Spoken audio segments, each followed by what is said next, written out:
Bismillahirrahmanirrahim. Uhayyikum bitahiyatil Islam, tahiyatan mubarakan min indillah. Assalamualaikum warahmatullahi wabarakatuh.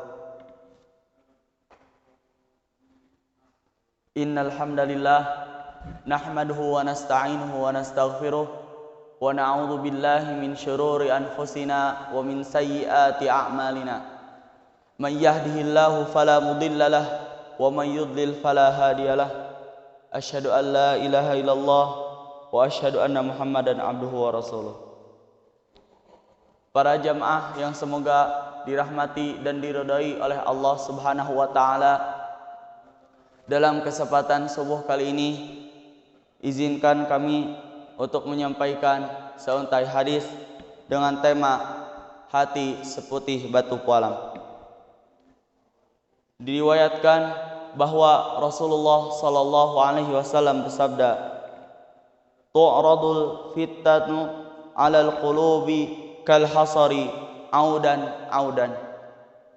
Fa ayyu qalbin ushribaha naktafihi nuktatun saudaun wa ayyu qalbin ankaraha nuktafihi nuktatun baydaun hatta tasira ala qalbaini ala abyad mithli as-safa fala tadurruhu fitnatun ma damatis samawati wal ard wal akharu aswadun murbadun kal kuzi mujakhyan la ya'rifu ma'rufan wala yunkiru mankaran illa ma ushiba min haula."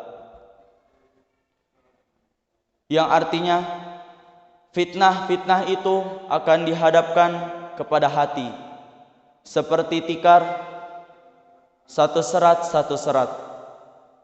Hati mana saja yang menyerap fitnah itu, maka satu noda hitam tertempel dalam hatinya. Dan hati mana saja yang tidak menerimanya, akan tertitiklah pada hatinya satu titik putih, sehingga jadilah hati dua macam. Putih seperti batu pualam, sehingga fitnah apapun tidak akan membahayakannya selama ada langit dan bumi. Sementara hati yang lainnya berwarna hitam legam, seperti teko atau ceret terbalik, tidak mengenal kebaikan dan tidak mengingkari kemungkaran selain hawa nafsu yang diserapnya. Hadis riwayat Muslim nomor 144. Hikmah yang dapat diambil dari hadis ini: satu, manusia yang mempunyai hati nurani tidak akan lepas dari ujian. Hati manusia akan selalu menemui fitnah dan cobaan.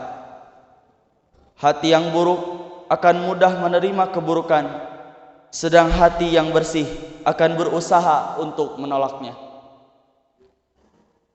Kemudian yang kedua, hati kita adalah sumber keimanan dan cahaya yang menerangi jalan kehidupan kita, sehingga tidak mudah terperosok dan terantuk ke dalam gelimang dosa kehidupan dunia. Kemudian yang ketiga, bagaimana jika kita hati terlanjur menyerap keburukan tersebut? Apakah ia bisa dibersihkan lagi seperti membersihkan pualam dari noda? Rasulullah sallallahu alaihi wasallam bersabda, "Sesungguhnya seorang hamba jika melakukan dosa, maka akan tertitik dalam hatinya noda hitam. Jika ia menghilangkannya dan memohon ampun dan diampuni, maka hatinya itu dibersihkan. Jika ia melakukan kesalahan lagi, maka bintik hitam itu akan ditambah sehingga menutupi hatinya." Hadis riwayat Ibnu Majah dan At-Tirmidzi. Kemudian yang keempat, para ulama banyak memperhatikan masalah ini, membahasnya panjang lebar. dan mencari formula yang tepat untuk menjaga dan mengobati hati. Antara lain, melepaskan diri dari segala bentuk ketergantungan kepada selain Allah demi kemudian dan pengabdian kita padanya. Kemudian yang kedua, memperbanyak istighfar kepada Allah Subhanahu wa taala. Rasulullah saja yang sudah jelas diampuni segala dosanya masih juga melaksanakan istighfar setiap hari. Kemudian yang ketiga, perbanyak membaca kitab suci Al-Quran. Jangan sampai hari-hari kita terlewatkan tanpa membaca dan memahami kalam-kalam Allah Subhanahu wa taala.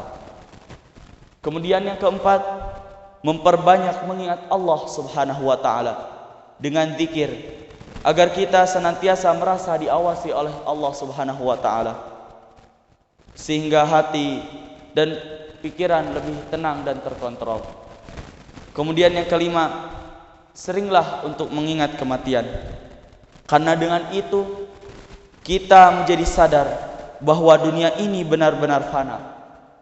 Hidup di dunia tidaklah lama, hanya untuk mencari bekal menghadap Allah Subhanahu wa taala semata. Sebagaimana dalam firman-Nya, yaitu pada hari ketika harta dan anak-anak tidak berguna kecuali orang-orang yang menghadap Allah dengan hati yang bersih. Quran surah Asy-Syu'ara surah ke-26 ayat 88 sampai 89. Kemudian dalam ayat lain Allah Subhanahu wa taala berfirman, "Hai manusia, sesungguhnya telah datang kepadamu nasihat atau pelajaran dari Tuhanmu, yaitu Al-Quran, dan penyembuh bagi penyakit-penyakit dalam dada hati manusia, dan petunjuk serta rahmat bagi orang-orang yang beriman." Quran surah Yunus ayat ke-57.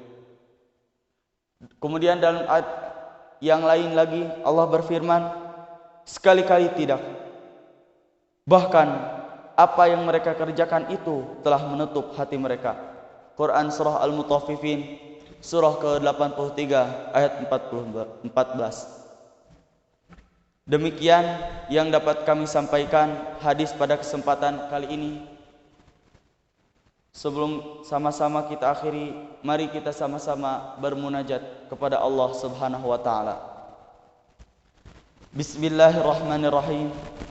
Alhamdulillahi rabbil alamin. Hamdan syakirin, hamdan na'imin, hamdan yuwafi ni'amahu wa yukafi'u mazidah.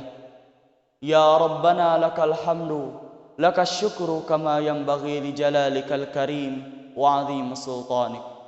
Allahumma salli wa sallim ala nabiyyina Muhammad wa ala ali nabiyyina Muhammad.